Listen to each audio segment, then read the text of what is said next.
इसके पहले वीडियो में भाषा तक कवर किए हुए थे। इस वीडियो में लेव वाइगोस्की को कवर करेंगे, जो कि एक रूसी मनोवैज्ञानिक थे।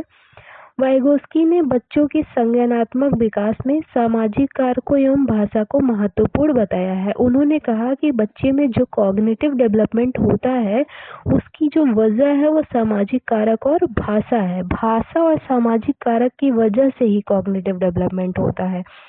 इसीलिए वाइगोस्की के संज्ञानात्मक विकास सिद्धांत को सामाजिक सांस्कृतिक विकास सिद्धांत कहा जाता है।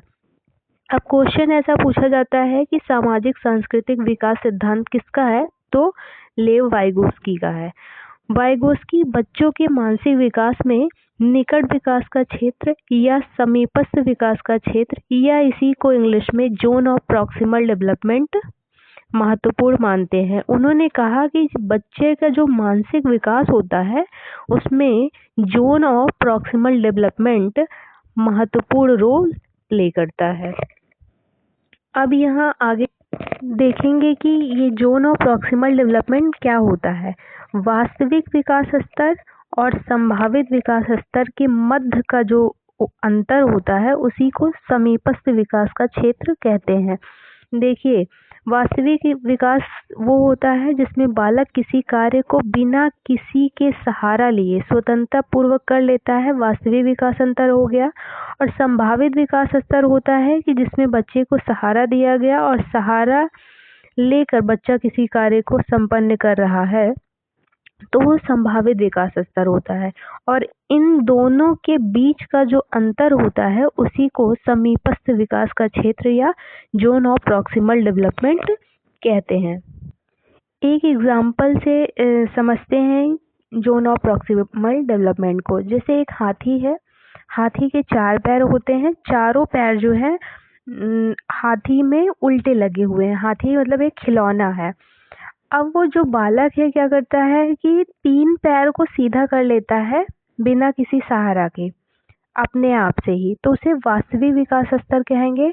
और जो लास्ट वाला एक पैर बच जाता है, वो सीधा नहीं कर पाता है, तो उसको किसी की मदद से, उसे कोई शिक्षक है या उसके कोई बड़े हैं, वो उसे थोड़ा सा सहारा देते हैं और उसकी वजह से वो सीधा कर लेता है, तो उसे संभावित विकास का स्तर कहते हैं।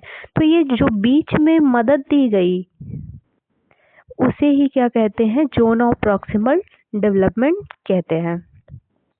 अब यहाँ पर देखेंगे लेव वाइगोस्की के सिद्धांत जो हैं, उनका क्या क्या नाम है। जैसे सामाजिक सांस्कृतिक विकास का सिद्धांत, सामाजिक संज्ञानात्मक विकास का सिद्धांत, सामाजिक संरचना का सिद्धांत, सामाजिक अंतःक्रिया का सिद्धांत, ये सब लेव वाइगोस्की के सिद्धांत के नाम है।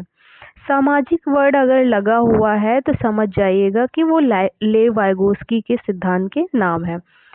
अब देखिए, ज्यादा ज्ञानी दूसरा, बच्चा उसी आदमी से सीखेगा जो उससे ज्यादा जानता हो। जैसे कि शिक्षक हो गए, कोच हो गए, प्रौढ़ व्यक्ति, माता पिता हो गए, मार्गदर्शक हो गए, सहपाठी हो गए।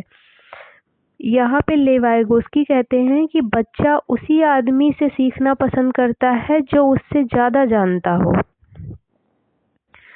जोन ऑफ प्रॉक्सिमल डेवलपमेंट अभी हम आपको बता ही दिए कि क्या होता है। बीच में दिया गया मदद होता है, उसे अस्थाई सहयोग कहते हैं। अब देखेंगे कि इसे क्या क्या नाम दिया गया है। नज़दीकी विकास के क्षेत्र, समीपस्थ विकास का क्षेत्र, निकट विकास का क्षेत्र और संभावित विकास का क्षेत्र। जोन ऑफ प्रॉक्सिमल डेवलपमेंट को हिंदी में ये सारे नाम दिए जाते हैं कि नज़दीकी विकास का क्षेत्र है। ये कैसा होता है, अस्थाई सहयोग होता है। क्योंकि हाथी था, हाथी के 4 पैर थे, 3 पैर तो वो सही कर लिया बालक, लेकिन एक पैर को सही नहीं कर पा रहा है, तो बीच में किसी का सहारा लिया और सहारे की वजह से चौथा पैर भी क्या हो गया, सीधा कर लिया। तो बीच में मदद दिया गया और अस्थाई मदद दिया गया, तो इसे कहते हैं अस्थाई सहयोग। वयस्क सहयोग, किसी बड़े की मदद से ही सही किया चौथा पैर, और बीच में दिया गया, 3 पैर तो कर लिया था, चौथे पैर को सीधा करने से पहले दिया गया, तो बीच में दिया गया मदद जो है, यही जोन ऑफ प्रॉक्सिमल डेवलपमेंट है। जब बच्चा समस्या समाधान में अटक जाता है तो वयस्क के द्वारा मतलब बड़े के द्वारा जो दी गई मदद या सहयोग होता है, बच्चे की वास्तविक क्षमता के बीच के अंतराल Z-P-D zone of proximal development कहलाता है। यहाँ पे देखिए, अभी हम आपको बताए थे कि हाथी के 4 पैर होते हैं, 3 पैर को वो स्वतंत्र पूर्वक कर लिया और 1 पैर अभी भी उल्टा है, वो सही नहीं कर पा रहा है। तो यहाँ पर जोन ऑफ प्रॉक्सिमल डेवलपमेंट बीच में आएगा और ये किसी बड़े की मदद से वो चौथा पैर जब सीधा कर लेगा तो उसे ही क्या बोलते हैं, जोन ऑफ प्रॉक्सिमल डेवलपमेंट कहते हैं। बीच में मदद दी जाती है और अस्थाई मदद होती है ये। अब देखेंगे स्कैफोल्डिंग क्या होता है। देखिए, इंग्लिश जो टर्म है ये स्कैफोल्डिंग है, लेकिन इसके अन्य हिंदी नाम हैं, जैसे ढांचा निर्माण भी स्कैफोल्डिंग को कहा जाता है, मचान भी इसे ही कहा जाता है, पाड़ भी कहा जाता है, पाइड भी कहा जाता है, आलंबन भी इसी को कहा जाता है। ये जो होता है अस्थायी सहयोग होता है, क्योंकि ये किसी कार्य को शुरू करने से पहले स्टार्टिंग में ही दे दिया जाता है सहयोग। किसी बड़े के द्वारा, कोई बालक है, कोई काम करने जा रहा है, तो उसमें जो उसके बड़े होते हैं, उसके जो शिक्षक हैं, वो शुरुआत में ही उसे एक बता देते हैं कि क्या कैसे करना है। तो ये अस्थायी सहयोग होता है। वो सिर्फ बताते हैं, एक मार्गदर्शक दे रहे हैं कि अस्थायी सहयोग देते हैं और पूरा काम जो बच्चा करता है अपने आप से। वयस्क सहयोग होता है, मतलब किसी बड़े के द्वारा ही शुरुआत में ही दिया जाता है।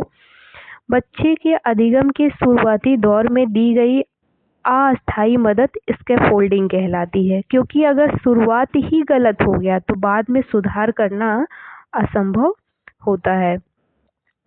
शुरुआती दौर में बच्चे की उंगली पकड़कर चलना सिखाना, ये स्कैफोल्डिंग ही है। वाइगोस्की के अनुसार भाषा विचार से पहले आते हैं। उन्होंने कहा कि पहले भाषा आती है, फिर विचार आते हैं। 2 वर्षों बाद शाब्दिक भाषा का जन्म होता है और विचार प्रकट करना आसान हो जाता है। वाइगोस्की ने कहा है कि भाषा के अभाव में विचार प्रकट करना असंभव है। उन्होंने कहा कि अगर भाषा ही नहीं है तो हम अपने विचार को प्रकट नहीं कर पाएंगे, इसीलिए वह भाषा को प्राथमिकता देते हैं।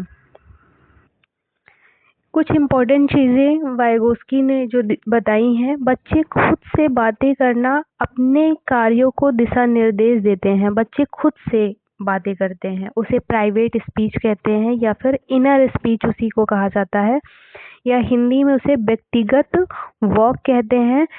खुद से बातें करके वो अपने कार्यों की योजना बनाते हैं या कार्यों को दिशा निर्देश देते हैं, या उसी को कहते हैं कि अपने वर्क को रेगुलेट करते हैं, सेल्फ रेगुलेशन, या उसी को हिंदी में आत्म नियमन कहते हैं। देखिए, यहाँ पर सिंपल सा टर्म है कि ये जो प्राइवेट स्पीच होता है या फिर इनर स्पीच वाइगोस्की का, उसके द्वारा बच्चे अपने आप से बातें करके अपने कार्यों को दिशा निर्देश देते हैं। खुद से बातें करना प्राइवेट स्पीच या इनर स्पीच, और अपने कार्य को दिशा निर्देश देना आत्मनियमन या सेल्फ रेगुलेशन के रूप में जाना जाता है। वाइगोस्की के अनुसार बच्चे अपने समवयस्कों के साथ अंतःक्रिया या अन्योन क्रिया करके सीखते हैं। उन्होंने कहा कि जो अपने से बड़े होते हैं या फिर अपने उम्र के समान होते हैं, उनके साथ अंतःक्रिया करके बच्चे सीखते हैं। इनकी पुस्तक का नाम है लैंग्वेज एंड थॉट, भाषा एंड विचार। वाइगोस्की का प्रयोग एक प्रकार के खेल या खिलौने पर आधारित था, जिसके विभिन्न अंग निकाले जा सकते थे। Thank you. नेक्स्ट हम जीन पियाजे हैं, उनको नेक्स्ट वीडियो में कवर करेंगे। बन गया, और आज ये भी बना दो। जीन पियाजे बड़ा है। अनुभव